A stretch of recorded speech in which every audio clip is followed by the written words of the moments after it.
I don't want to make a story about a particular movie. Come on, you can do this. Okay.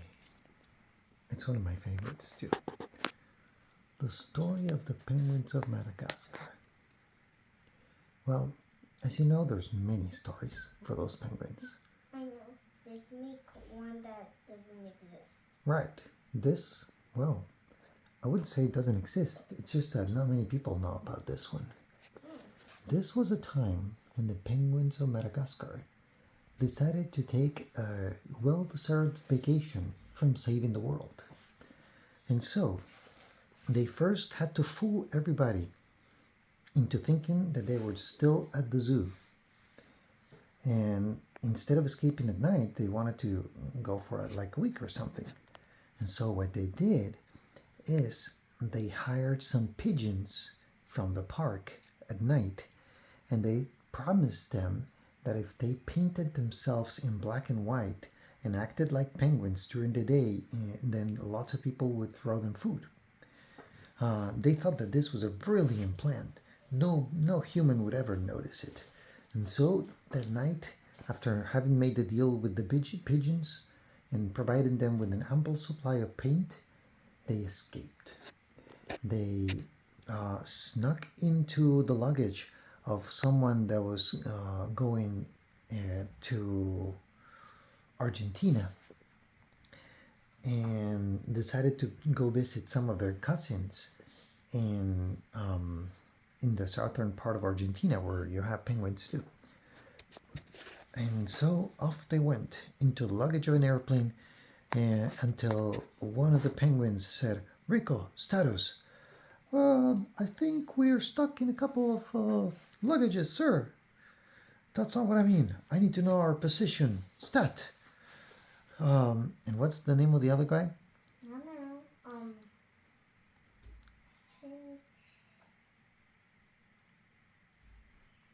Okay, we'll call him Scott.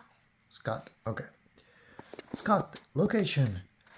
At the current speed and trajectory, sir, I calculate that we must be approximately over Brazil. Jump now, everybody. And so one of the penguins pushed a button that was only there for emergencies in the airplane, because it was only when the airplane needed to open the cargo hatch. This was a passenger airplane. So the door flew open, and the air pressure inside of the airplane was so much higher than outside. Then things flew away from the airplane. The penguins started falling. "Rico, grab some of those pillows," said the captain. And with his little wings, as they were falling at free fall speeds, he grabbed a few pillows that were part of the luggage. "Scott, give me those blankets." "But sir, it's not cold here. The floor is coming quickly. We're going to use them as parachutes. Give me the blankets." "Oh, that is very smart, sir." "Now!" Yes, the blankets." And immediately as he handed him the blankets, poof, they opened like a parachute. And slowly they fell. But they had miscalculated. They were not over Brazil, but in fact, they were in Buenos Aires. And I have to tell you the truth. The reason I know this story is because that's when I was living in Buenos Aires. And at that time, I was out on the roof of my building when suddenly 4 penguins, poof, fell out of the sky with a bunch of clothing attachments, a couple of pillows, and some blankets. And I was like, "Oh, what's going on here? Quickly, let's switch to Spanish." "Hola, señor amigo," said one of the penguins. "When they talk," I said, but of course speaking Spanish. And, well, turns out that the penguins were completely lost. And not just that, these were talking penguins. They made me swear never to tell anyone about this. Although I had to confess that I've been tempted over the years to share this story with someone, especially because those fool of the penguins, they are making appearances on television all the time. They don't know it, but the whole world is following their footsteps. And this story, well, the story was never told. Anyways, the penguins wanted to visit their cousins on the south. And so I called the only person in Argentina that I could trust, Grandpa Oso. And I explained to Grandpa Oso I couldn't talk to him over the phone. This was a matter of life or death urgency. We needed to meet. Grandpa Oso said, "Say no more. I'll be there in less than the time it takes for a fart to travel out the bathroom door and kill someone outside."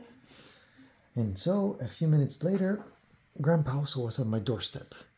He took me to a place where we could have a coffee and a private conversation. I explained to him everything about the talking penguins. He had to see this for himself. And so, I brought him back into my home. And fortunately, my mom and Uncle Eric were not there at the time, so I was able to hide the penguins in the bathtub. And I said to Grandpa Oso, "Just go to the bathroom." Grandpa also said, "Oh, yeah, that's a great idea." Not remembering about the penguins and just thinking that he really needed to poop. And so Grandpa also went into the bathroom. I was thinking that he was going to meet the penguins, but instead he closed the door, pulled down his pants, and started pooping the most smelly turd you have ever seen. While the penguins were right there in the tub, but the curtain was closed. So they started falling over, poof, and passing out because of the stench. Oh, the horror, the smell. Grandpa also finally wiped his butt, flushed, came out and said, "All right, what was it that we were going to see?" "Oh, yes, the penguins." And I said, "Grandpa also, can't you see? They were right next to you in the bathroom." "So you're telling me that you have talking penguins in your bathroom?" "Yes." And Grandpa also said, "Brian, I think you need to see a doctor." "No, it's true. They're talking penguins. Go look again." And so we went back. Ooh, the stench. Oh, I couldn't bear it, but I opened the curtain and all the penguins were passed out because of the smell. Where'd you get these penguins?" "Well, they just fell out of the sky." "Seriously, Brian," said Grandpa also, "I think you need to see a doctor. Penguins don't just fall out of the sky, especially don't start talking. But these ones do. Come on, guys, talk." And one of the penguins went, and Grandpa also said, "Brian, I'm starting to worry about your health." "No, I'm serious. I have an idea. Wait," I said to Grandpa also. And I went to the kitchen and grabbed a couple of sardines from the fridge and brought them back and dangled them on top of their noses. Immediately they stood up. "Oh, thank you. What was that? Chemical attacks. We were not prepared." "Oh." And Grandpa also was like, "Oh, they can talk. I see, I told you." And so we all explained to Grandpa also that we needed to go down south to take those penguins to meet their cousins on the southern part of Argentina. And that's how Grandpa also and me started a journey all throughout Patagonia, which is the south of Argentina. And it was quite an adventure. And I even have pictures of that. Well, although the penguins did not want to come and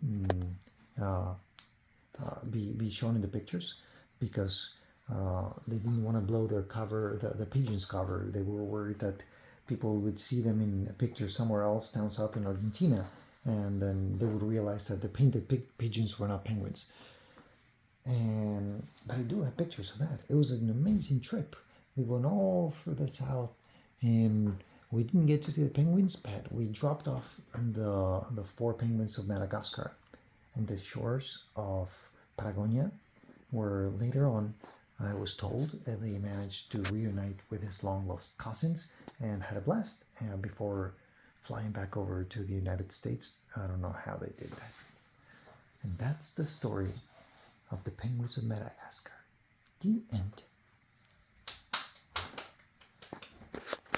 I've heard of them falling from the sky. I think that's from the first movie we saw. Oh, yes, that's true. I forgot about that. Mm-hmm. So you did 2% And you did 2% true. And from the movie. And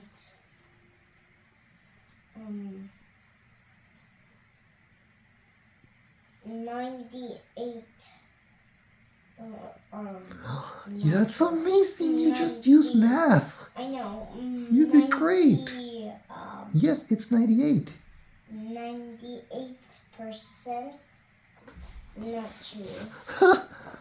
You just used math. I'm so proud of you. Thanks. Cool. And I'm glad you liked the story. Night night, Pekin.